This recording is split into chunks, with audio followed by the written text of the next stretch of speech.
Welcome to Buckets, brought to you by BetMGM, the king of sportsbooks. My name is Matt Moore. I'm the senior NBA writer for the Action Network. This is your Friday Best Bets episode and big picture week recap / futures play.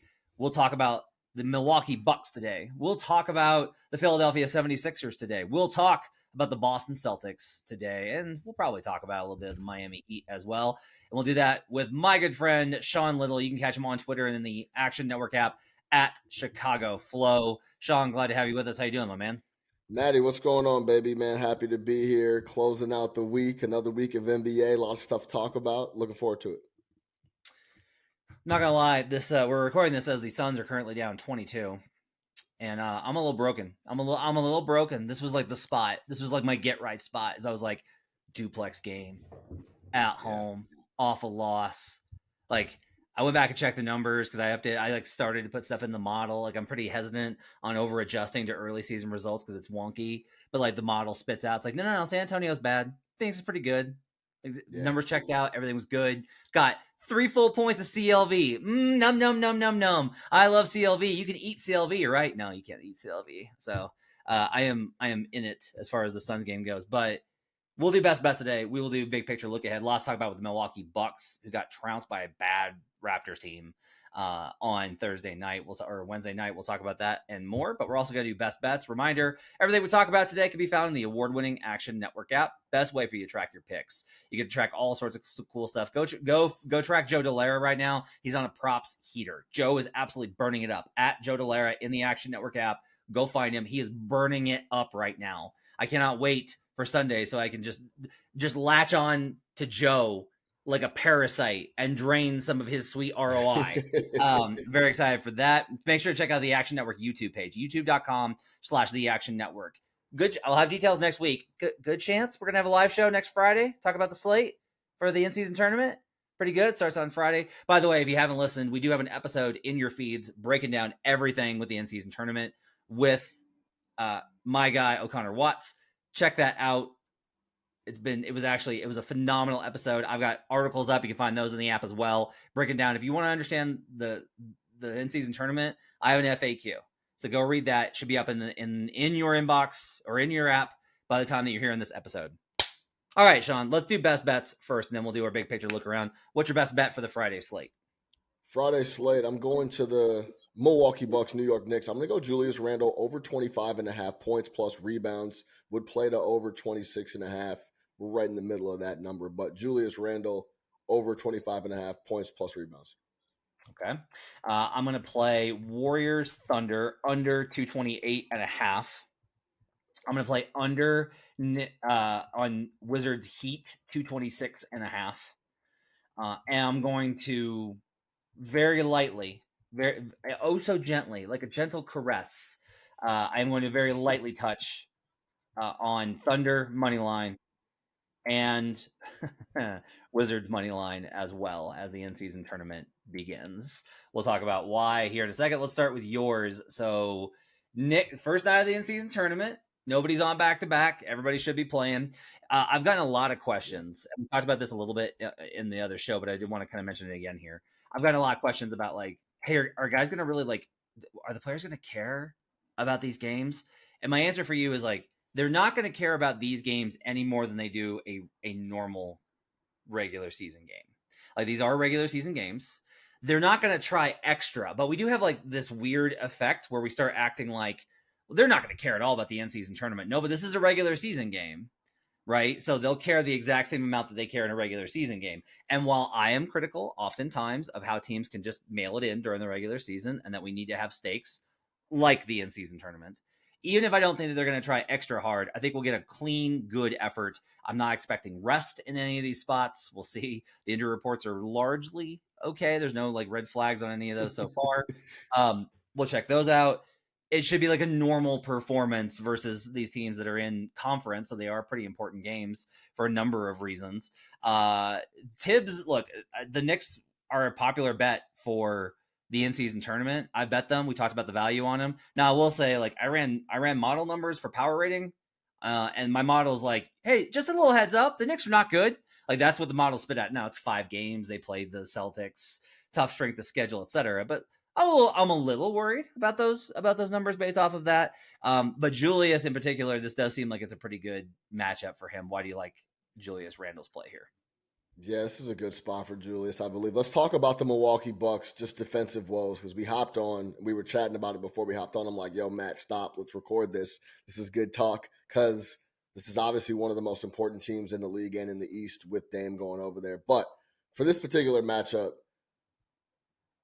with the defense where it is right now for Milwaukee, flat out, Chris Middleton doesn't move like he used to on rotations. He just can't move. He's just old. I think that's like a big, big part of this Middleton piece where his knees aren't there. He's just old. Dame is having trouble getting over screens, getting under screens, getting through screens, and that's just difficult for him, especially now.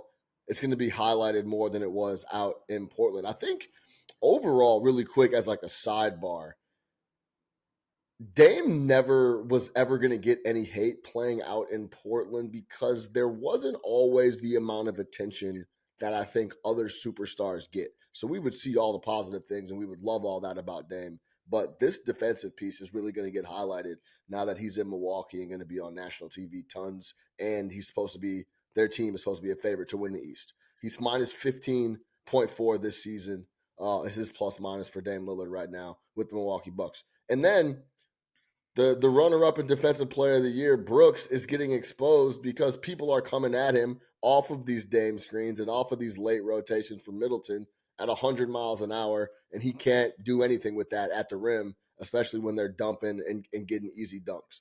Milwaukee's seventh in pace. They'll push it, but it's one and done. They cannot do anything on the glass. Bucks 23rd in rebound percentage. They just gave up 15 offensive boards to the Raptors the other night. Knicks third in overall rebound percentage. They're one thing the Knicks do really, really well is they're going to show up and play hard, and they're going to try to clean up the glass, especially Mitchell Robinson, Julius, Josh Hart, Hart. Those guys are all going to try to clean up the glass. They're number one in defensive rebound percentage. They're number three overall in rebounding percentage, and then number one in defensive. They're like 3 or 4, I believe, in offensive rebounding percentage. Mitchell Robinson has been absolutely doing a ridiculous spot there. I expect Julius Randle, after having the worst game of the season so far at home at the Garden versus the Cavs, to bounce back here. He hasn't scored 20 points yet on the season. I expect this to be a double-double type game for Julius Randle in a spot where they are reeling. The Milwaukee Bucks are going to be questioning themselves on every rotation, on every possession, on defense. If Julius Randle can't get going, especially on the glass here, and be able to put up 18, 19 points on one of the worst defensive teams to start the year we've seen in quite a while, then I'll pay the money, I'll pay the man at the window, and we'll go on to the next night. But I believe Julius Randle is going to show up in a double-double type of spot. 23 and 10, 23 and 10 doesn't get it done, but like 26 total points, rebounds, assists. I think he gets that done in this matchup in Milwaukee. So I want to go against you a little bit on the rebounding thing, and here's why. A lot of conversation about they are crashing, like their crash rate is high, and that's one of the reasons why their transition defense has been. I'm trying to think how to put words on this. Like, think of radioactive dog shit, and that is what the Bucks transition defense has been this season. Like, they have been nightmarishly bad in that capacity, in large part because they're trying to crash the offensive glass, right?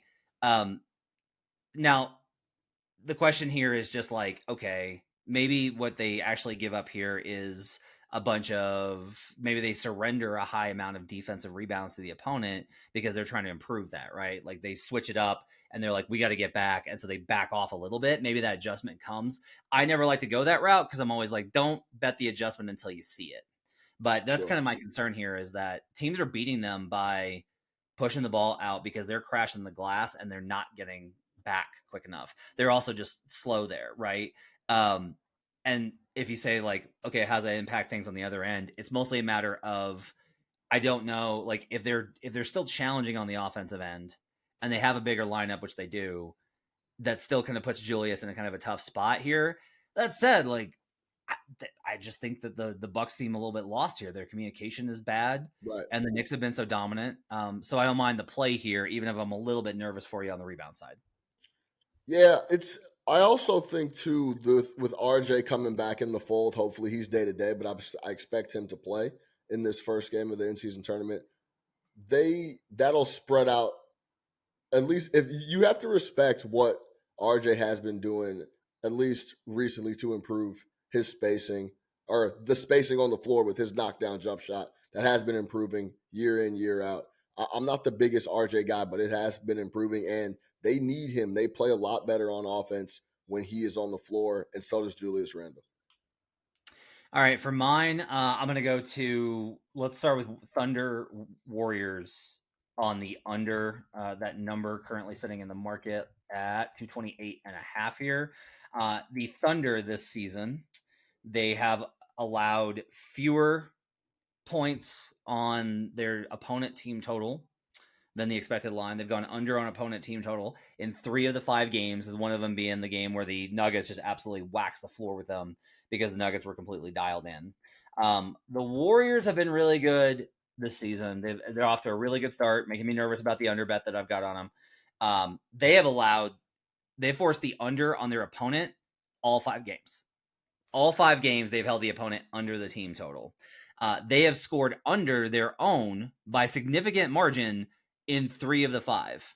So we're talking first game was 15 points under, second game was 13 points under, or third game was 13 points under, or 9 points under. I'm sorry. Third game was 9 points under, and this last game, 15 points under versus the Kings. So we have a significant trend here of the Warriors games being really good underplays. Warriors games in total are 4-1 to the under, and they're facing an OKC team that, if anything is going to struggle, it's going to be OKC's offense. I think OKC's defense will be pretty solid. The Warriors are not big enough to come in and like body and out muscle Chet Holmgren and beat up on the fact that the Thunder don't have a lot of size down low. They got Kevon Looney. Draymond's Draymond, but Draymond's not picking up a bunch of putbacks. Like that's not who he is, right? And so the Thunder's defense should be able, with their perimeter action and how athletic and their wingspan on their perimeter, should be able to contain. But the Warriors defense, I think, here is a big part of the cap too. Warriors defense looks locked in and right back at it, and they seem to be very pissed off, by the way, about the entire they can't win on the road thing from last season. Like Kurt talked about it, he's like, that was an aberration, and we don't think it's going to carry through this year. And they've been, I think, pretty emphatic that it's going to happen. Now, I do like the Thunder in this spot because I've got this power rated where I actually have Thunder. I have Thunder as favorites here based off the power rating. Like I can't. That's not even based on this season numbers. That's weighted towards preseason expectations. I can't like. I can't get there. I can't get there on current numbers, preseason models, anything. I can't get to a spot where the Warriors should be the favorite here. So I almost intrinsically have to bet the Thunder here and then just hate myself as it's happening. But I do honestly, genuinely kind of like OKC in this spot. I think it's a letdown spot a little bit for the Warriors. OKC at home, 5-point dogs. I do like that, but even better, I like the under 228.5. You got thoughts?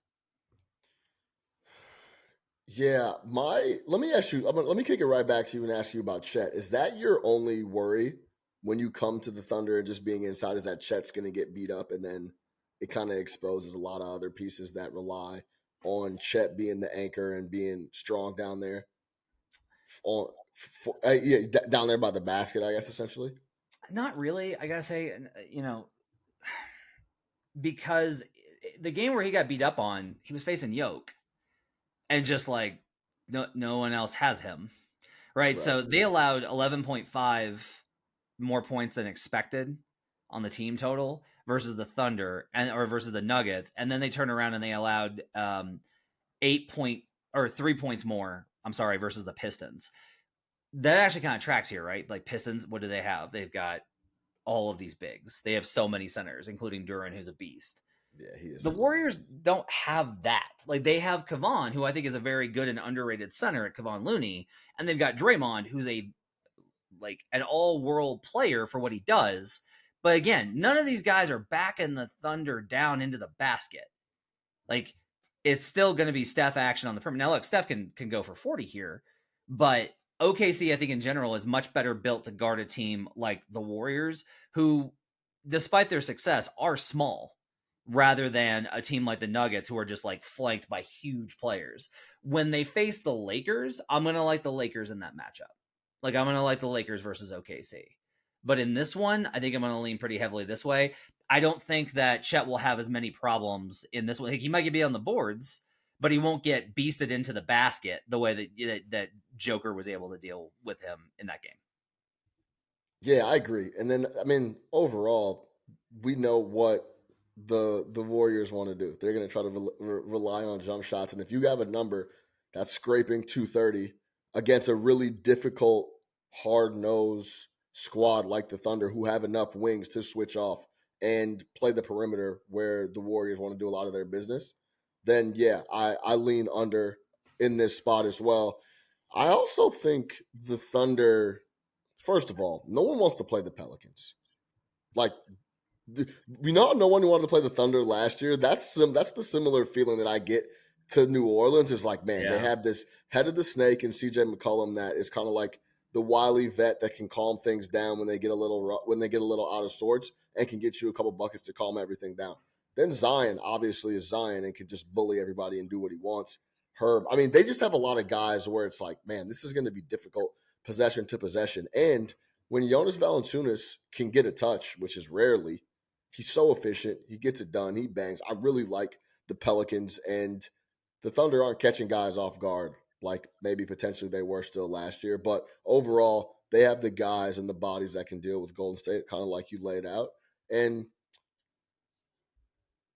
you don't want to count on shooting regression when you're talking about Steph Curry, but Right. that would help in a spot like this when it's at the number of 229. To go back to something you mentioned earlier about the Warriors, and now they seem to be pissed off about, like, yeah, keep talking about we can't go on the road and go get W's. They open up the season doing just that.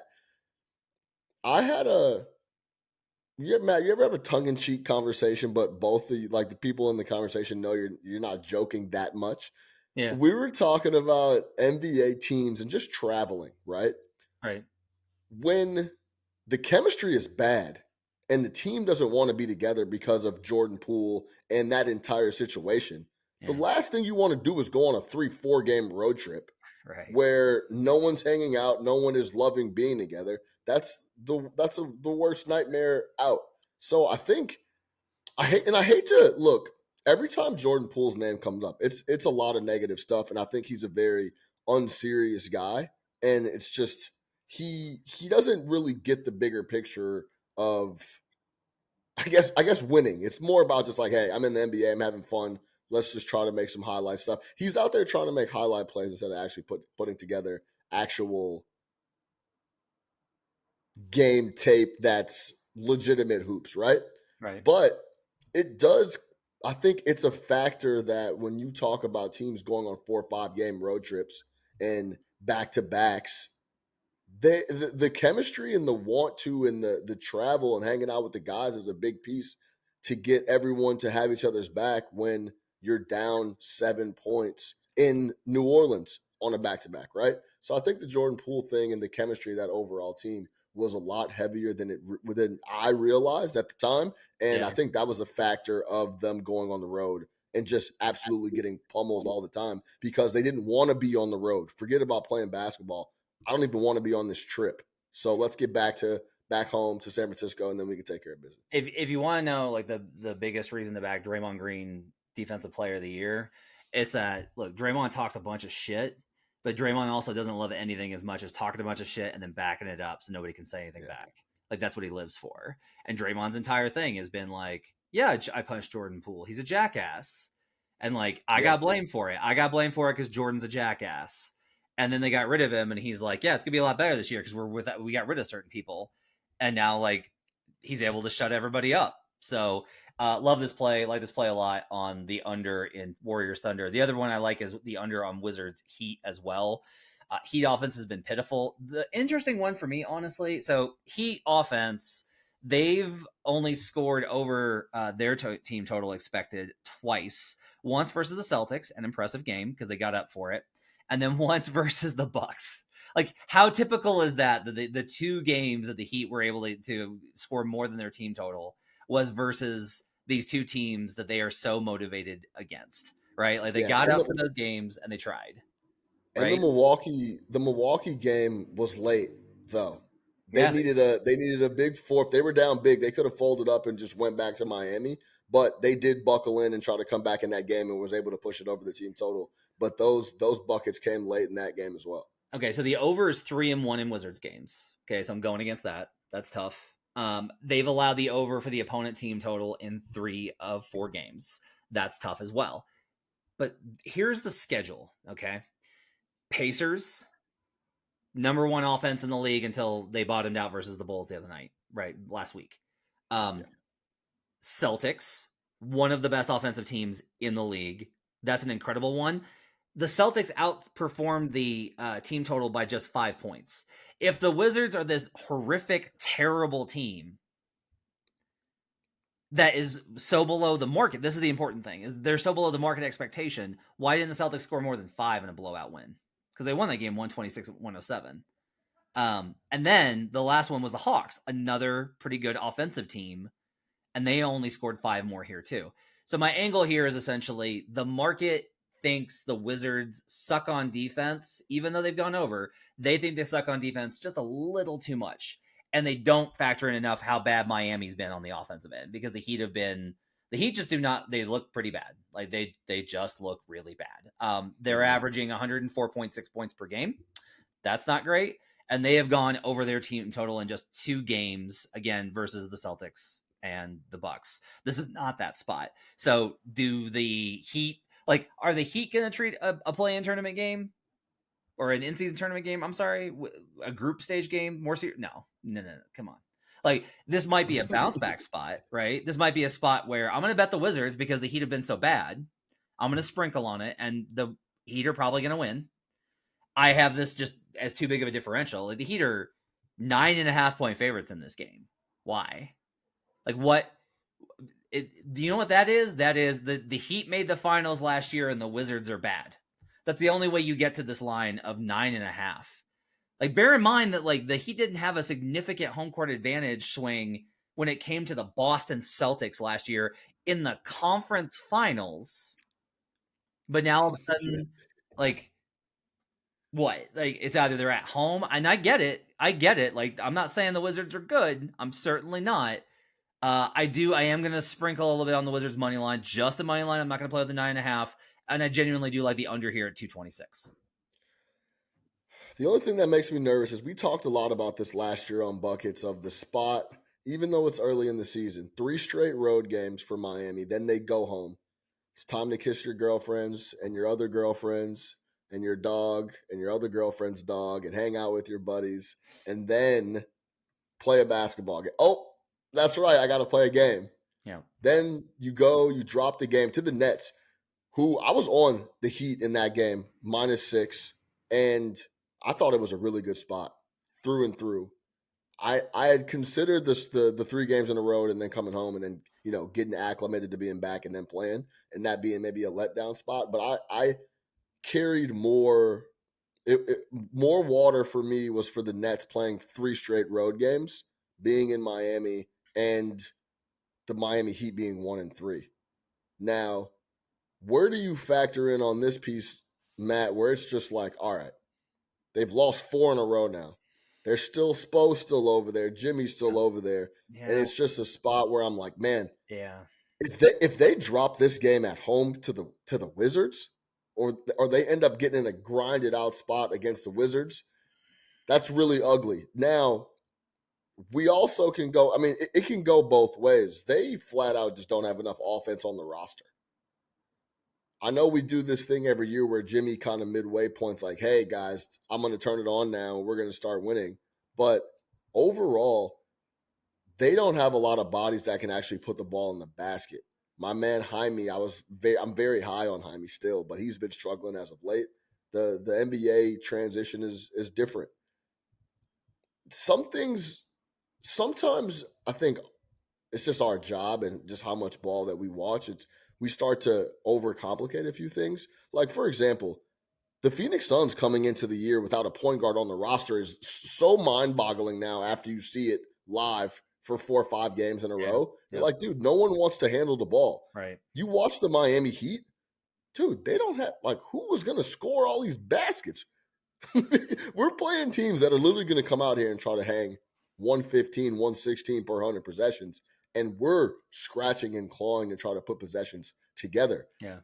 Remove Tyler Hero from the picture, then it really starts to get spooky on the offensive end. So you can go either way. You can talk yourself into either side. I would just hate to see this buzzer go off, and it's like, man, I just bet against the Heat at home versus the Wizards, and they've lost 4 in a row. Yeah. So it's a tough spot, but I mean, 9.5 is a big number for a team. It's hard to lay 9.5 with a team that can't score. In the Jimmy Butler era, off a losing streak of 3 or more. Okay. Yeah. I can't wait to hear this. It's not as good as you think. 5-3, 4-4 ATS. So Okay. that's 63% of the time. If we look at that's 3 straight. That's 3 straight losses. that's more than 3 straight losses. So More either than 3 4, straight. 5, Okay. 6, whatever. So that's 5-3, 4-4 ATS. So it's not that terrifying here. It's a rare spot though. You think about this. This is since 2019-20, and this is 8 games since then. Like they just don't get to this point very often. So that's kind of the question. I will say that you've talked me off of it though. Like the spot, I'm like, man, you're right. Do I really want to be betting the Wizards to get a win versus the Heat? Yeah. Like, do I really want to be not the Wizards to get a win versus the Heat? Do I want to be betting the Wizards in what is a buy low spot for Miami? Like I'm overcoming. I do believe that you should fade the teams that are bad and not try and count on regression. But that's enough of a reason to stay away. And I thank you for that analysis for getting me off of Wizards money line. Yeah, I got you. That's what we're here for, Maddie. Yeah. So best plays for us. Julius Randle. Sorry, what was the prop on Julius Randle over 25.5 points in rebounds. Points and rebounds. I've got the under in Heat Wizards, and I've got the under in Warriors Thunder. A couple more just because these are tournament season games. One thing to really keep in mind is watch the value and the number on Mavericks Nuggets to win their group. That's my biggest thing is if the Mavericks go in and get a win versus the Nuggets, I'm sitting pretty with my Nuggets or with my Mavericks ticket. I'll probably bet Nuggets a little bit at that point as a hedge. I got Mavericks at 4-1. If the Nuggets come in and thump Dallas, I may come back in again on Dallas again. So like whoever loses this game, don't be surprised if I'm betting in again into whoever loses to win their group. Meanwhile, I will say in a couple of other spots here, I show a little bit of value on Dallas here. I'm a little like, if it wasn't for the fact that Denver lost to Minnesota, I would be on Dallas here. If Denver had beaten Minnesota, I would be on the Mavericks. That would be a best bet for me tonight. The Nuggets, after they lose, Jokic, he has very few things in the regular season that he cares about.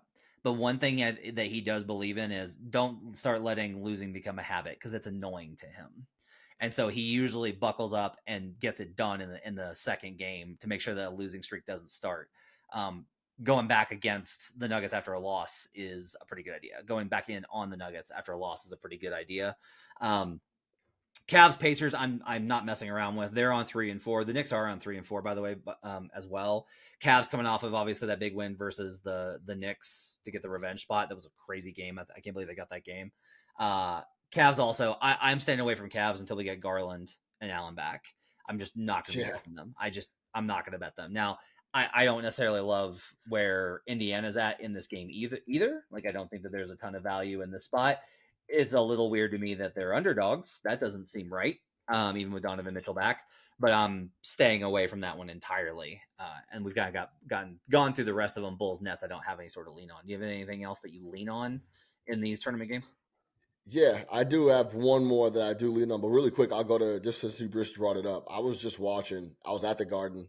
I was standing courtside for the entire game for Cavs Knicks, and Donovan Mitchell is out there by himself, essentially. Yeah. Mobley is like the biggest playmaker they have. Niang is getting looks, obviously, but the 3 usage guys up there are Donovan Mitchell, Evan Mobley, and Karis LeVert. Karis LeVert just, you want to talk about guys that just like don't really have a feel for what's going on and are just worried about getting their stuff and getting their shots up. That's Karis LeVert. Donovan Mitchell is out there just trying to keep the game close. and trying to score as much as he can just to keep things competitive. But they desperately need Jared Allen and Darius Garland. I would avoid those boys at all costs. If you haven't watched them without those two guys, go take a look and you'll see exactly what I'm saying. The one lean I do have, I don't have a number yet because it wasn't posted as we record this on Thursday night. The Nuggets team total versus Dallas. Piggybacking on what you laid out, I think this is a very good spot. Sometimes when I know a team is going to show up, similarly to what you just said about Jokic. Like, if there's one thing he cares about, he doesn't want to start a losing streak, and just let's keep as many wins as we can in our pocket here in Denver. This is a spot where I think they're coming off a loss. They're going to show up and at least put it together offensively against a team that I believe is overachieving in the Dallas Mavericks. I gave out under 45.5 team total wins to start the year for the Mavericks, and they've, of course, ripped off the first 4 games. But they gave up 119 in Wemby's debut. Listen to these games. They gave up 120 to the Nets. They were messing around with the Grizzlies. They ended up closing strong and won by 15. Then they beat the Bulls, which was a tight game throughout, and they end up covering the number. They won by 9 points. I like the Nuggets team total. Should be around 117, 116 and a half, maybe 117 and a half. I think the Nuggets hang 120 on Dallas. If Dallas keeps up, then you may be in a spot where the Nuggets don't cover, but I am confident that the Nuggets come out and at least offensively have success. I see them scoring 120 plus, and if it's competitive or not, I don't care because I'm catching the team total ticket. Yeah, I'll say this too. I mentioned, I just looked this up, the numbers specifically on after a loss when the Nuggets have Jokic and Murray. So we exclude those seasons where Jokic won back-to-back MVPs, but Murray was out for significant portions of the season. When Jokic and Murray have played since the first year they made the playoffs, which is 2018-19, so 19-20, which is the bubble season on, when they have Jokic and Murray coming off a loss, they are 39-19 straight up at 67%, and 28-24-6 at 54% ATS, clears the 52% minus 110 mark in those games. When they are at home in those spots, how about this one, Sean? Coming off a loss, Jokic and Murray are playing 22-7 straight up at 76%, 17-10-2 at 63% ATS. There you go. And I think the numbers that you're seeing for Dallas are a bit overinflated. You think so? I'm not sure if Kyrie is going to be there. The argument against the Mavs is like their strength of schedule shit. Like they haven't played anybody. It looked pretty good to start with because it's like, oh, they faced Memphis, and now we're all like, oh god, Memphis is awful. It's like you look at it and it's like they beat the Bulls, but they beat the Bulls close. So like there's probably a high indication here that they're not good. Somebody mentioned to me, Mavs fan that I know, Kirk Henderson, who runs Mavs Moneyball. By the way, congrats to Kirk on the new baby. Kirk mentioned that all 4 games have been clutch time wins for the Mavs. He's like, the good news is the Mavs are finally winning clutch games, and they've sucked at those for the last 4 years. The bad news is they're in them every single game now. So yeah, like, man, I may wind up. If you go back and if you look at the finals, it doesn't seem like that, but yeah, they are coming down the stretch, closing out these games, hitting big time shots, and closing out with free throws. And next thing you know, it's a 12, 13 point game. And if you didn't watch it and weren't locked in, you would think they were just rolling over these guys, and that's not the case. All right, so I'm gonna round robin Nuggets money line, Thunder money line. I'm gonna put the Wizards in the round robin. I'm not gonna play them straight up. I'll put the Wizards in the round robin. Man, Bucks Knicks is tough. Bucks Knicks is tough here. I show value on New York by like a little bit, but like New York's underlying numbers are not good, and they're on a 3-4. So I have a hard time getting to that number. That one is, I think, is a little bit tough for me. Yeah, their schedule has been tough to start the year, no doubt, for the Knicks. And then it's weird. As bad as Memphis has been, I actually show a little bit of value on them in this game versus the Blazers. I might take Memphis. Yeah, they're Scoot's Portland's out. Missing a few as well. Yep. Yeah, but Scoot's also not good now. That's a problem with the Scoot cap. He's not worth it to the spread. Let's talk about some big picture stuff. So, we try and keep the futures side of this when we talk big picture in the league here on Buckets. and we'll have plays for you on Monday and Tuesday next week. One thing I will say though is like we need to start looking at how these things kind of shape up. And the biggest thing is today was the day.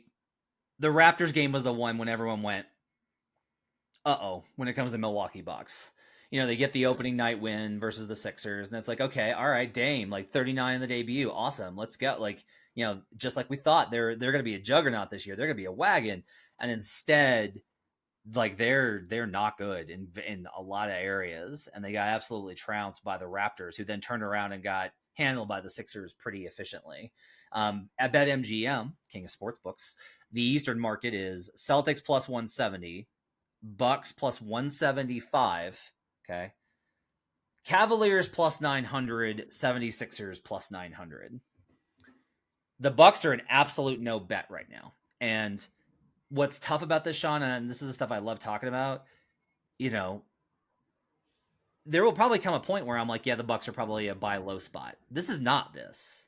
Like 5 cents behind the Celtics is not buy low. The market very correctly and smartly is not over. They're not overcorrecting for what they've seen from the Bucks early. Dame just got there. Like they didn't even have training camp together. You know, like they're just learning how to play together. I get it.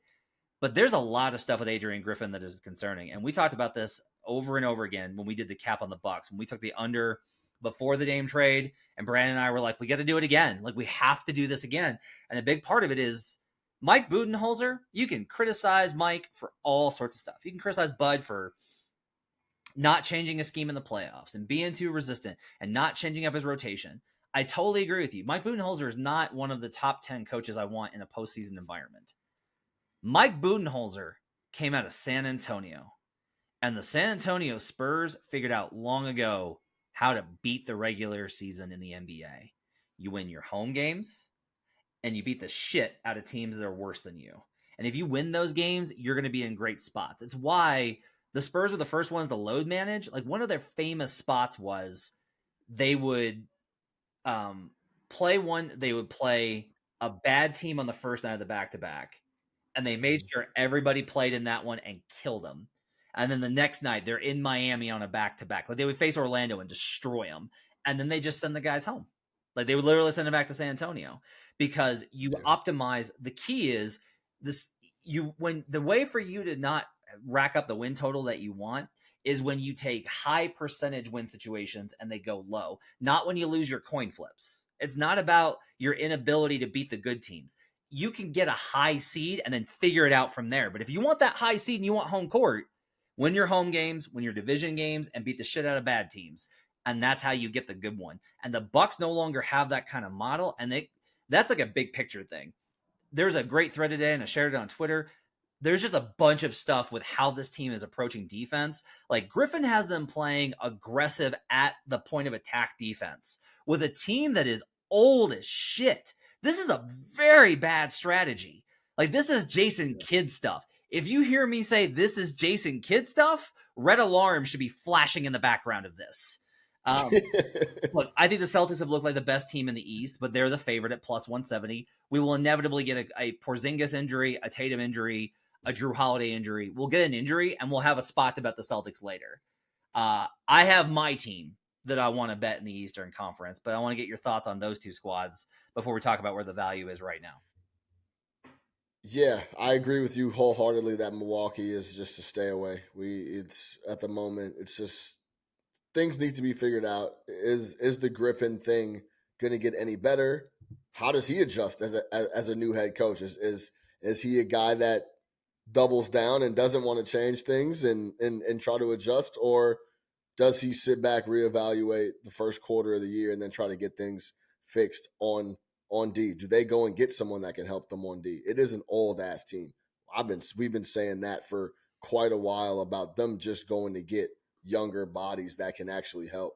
So let's talk about Boston, because I was don't regardless of me being on the Pacers plus 11.5.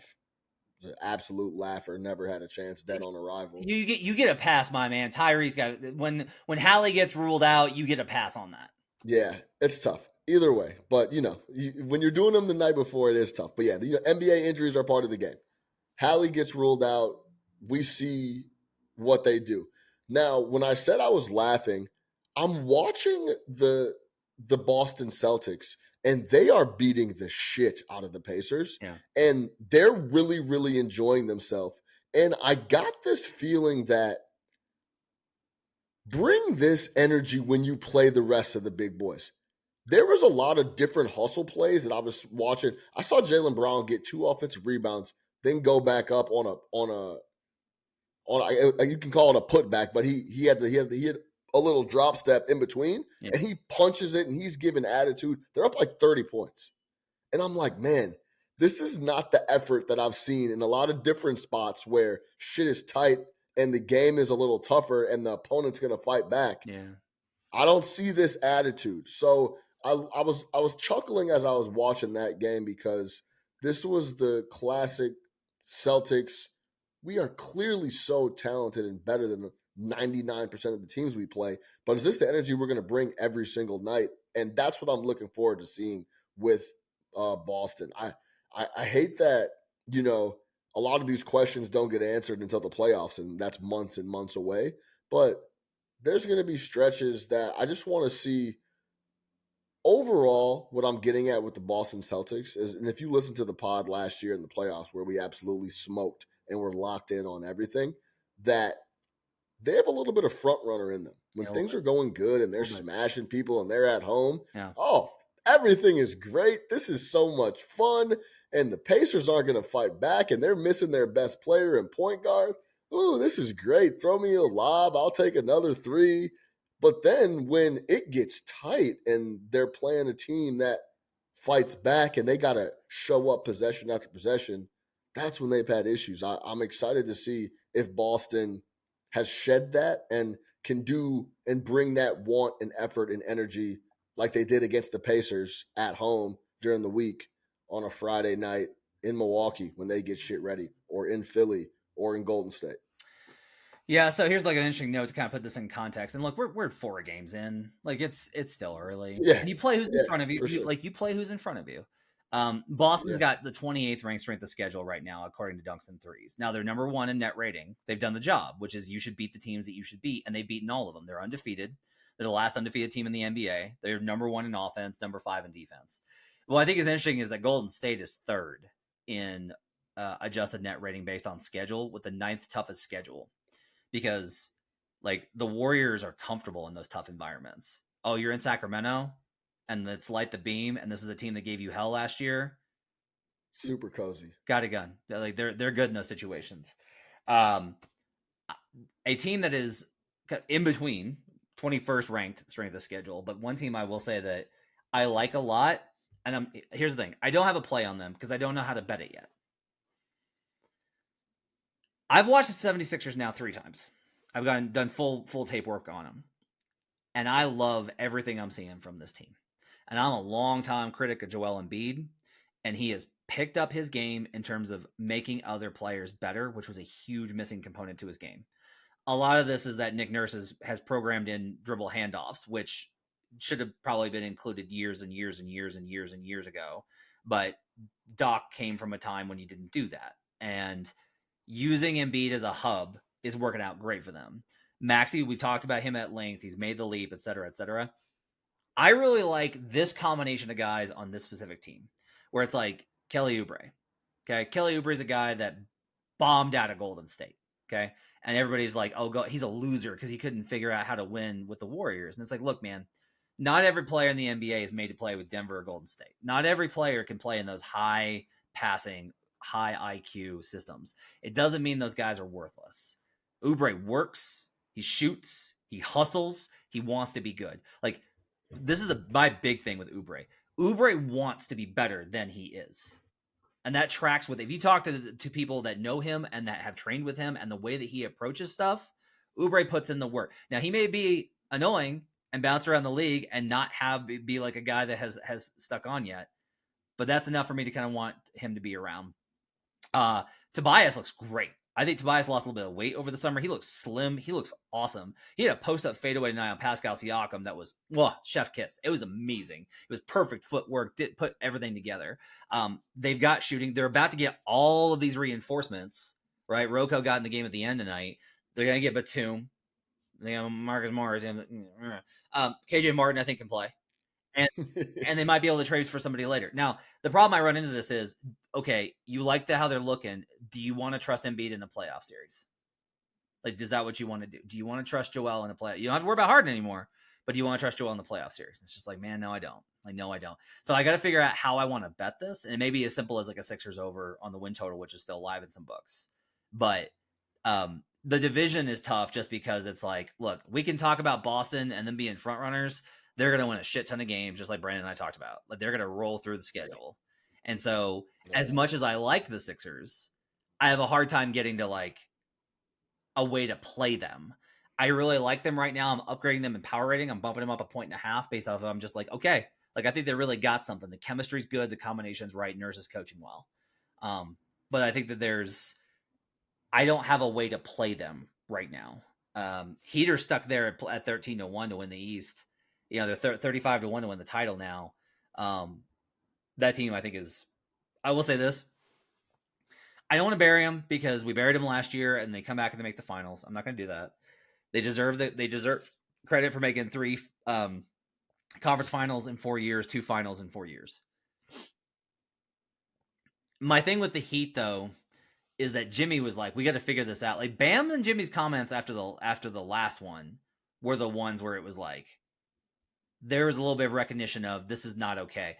NBA teams, especially veteran teams, know when it's like, no, we're fine. We're going to be fine. It's okay. Like, yeah, we lost that game. Exactly right. We're all right. When they start being like, we got to fix this shit because it's not good.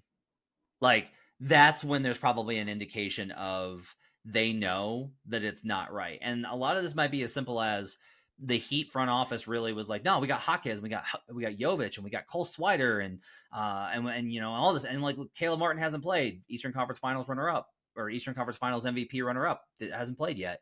I get it, but there's, I think, a little bit of recognition from like Jimmy wants to. I was listening to Five on the Floor, the podcast from 5 Reasons down in Florida. And they were talking about how like Jimmy wants to ease into these seasons. Like he wants to coast through the regular season because he's always there in the playoffs. But like they got to get more from him. There's nobody else. They got nobody. There's no reinforcements coming. Like Caleb's not enough to pull them out of this. So they're a no play. My numbers think that the Knicks are significantly worse than the record. So they're a no play. Cavs are in a nice buy low spot, but I've already got enough on them and I can't sink any more in given how they've looked early in the season without Garland and Allen. Like I'm scared to death of them. So like really, the East is a no play for me. But I will say that I'm wondering what team is going to kind of start popping. Like what team is going to look better than we kind of think and make the big leap. And I will say, you know, kind of got an eye out. Nets are doing some work, and they're without Nick Claxton and Cam Johnson. Some impressive stuff going on, I think, in the middle of the Eastern Conference as well. Yeah, no doubt. And if to go back to the Sixers, who's going to be that 5th guy? They have 4 guys scoring 100 a night. Yeah. Let me repeat that for you. They have 4 guys scoring 100 a night. If you'd have told me that, and the 4th guy was Oubre, I'd been like, oh man, they really got something cooking. But the reinforcements are going to have to come. Maybe Melton steps up a bit, but I'm interested to see who solidifies that extra little spot because they're not going to get those type of numbers as this season goes on. If Maxey can continue to score 30 a night, which is in his realm, we'll see. But I'm interested to see who steps up in that spot. But yeah, man, it's for how early we are in the season, there's a lot of things that we have learned, and there's a lot of injuries and different things going on where I would just sit back and wait and relax and try to get as much information as you can on some of these spots. Now, I'll say this. Maxey is still plus, I think, almost like 175, 180 for most improved. I know Scotty Barnes has been playing extremely well, but what did we talk about with most improved? Needs to be on a winning team, potentially pushing the All-Star game, going to the playoffs. Yeah. Who is that guy? That's Tyrese Maxey. So Okay, I hear you. I hear you on. Yeah, really quick, Matt. The three guys are Maxey, Barnes, and then Mr. Michael Jordan, who plays on the Nets. Yeah. So when Cam gets going, he looks like fucking Jordan in 93. So But Jim Turvey, yeah, man, Jim Turvey keeps bringing up in the interaction NBA Slack. He's like, he keeps hitting Barnes. That's the one he likes the most. yeah. I will say that there's a world in which his resume is almost identical to Lauri's last year, where like the only difference I will say is that Lauri picked up a lot of steam when the Jazz were in playoff contention, and then they tanked out of it in the last 45 days of the season, right? Yeah. Like the Jazz were legitimately like good for a while. The Raptors aren't. And so the question is just like, where is this team at? Does he get enough attention? I honestly think Barnes is going to look like an all-star. I think he's going to make an all-star team. I tonight was the most impressed I've been with him, and they got waxed by the Sixers. The Sixers handled them. They got back within 10 late, but like the Sixers handled that team pretty easily. But Barnes was insane, especially to start that game.